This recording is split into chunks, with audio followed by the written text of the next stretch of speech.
Danny, I know you a big advocate for boxers' mental state of mind. I know you took a lot of courage to go out and speak about, your situation as growing up being a father and a boxer and handling all those things. And there's been a clip of Ryan that's kind of surfaced after he lost to Rolly. He kind of it's obvious, he was upset, but he cried in the ambulance. And, I know that probably something that's coming from the situations, I know some people were saying he deserves it. He's a ped cheat, this and that. Some people sympathize.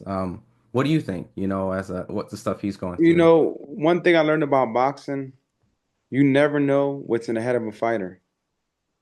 Nobody ever knows what a fighter's thinking before the fight or how he's feeling. Like you'll never be able to understand a fighter's mind.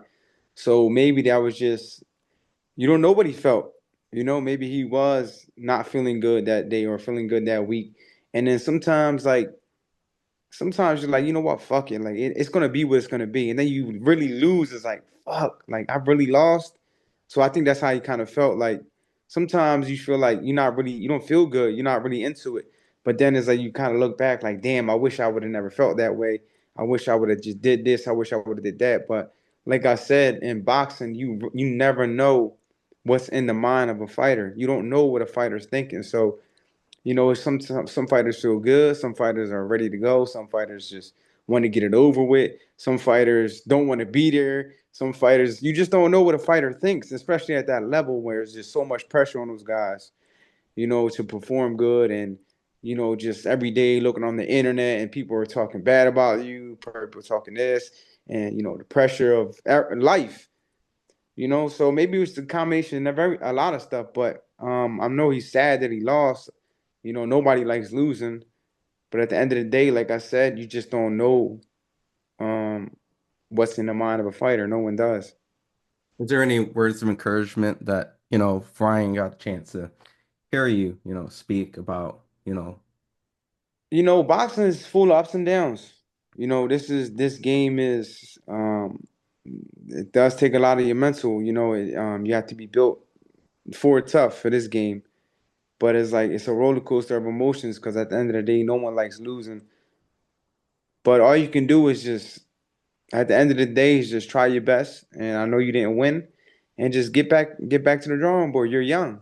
He has Mhm. nothing but time to come back strong, build his confidence back up, stay active, and just finish his career strong. I mean, it's a loss, but it's not the end of the day. Mhm. I know it's young in your professional career, David, but I'm sure in the amateurs you took some setbacks and even just certain obstacles. So how did you handle just those type of adversities? Just kind of seeing that, you may potentially, hopefully maybe not, but it may happen in boxing.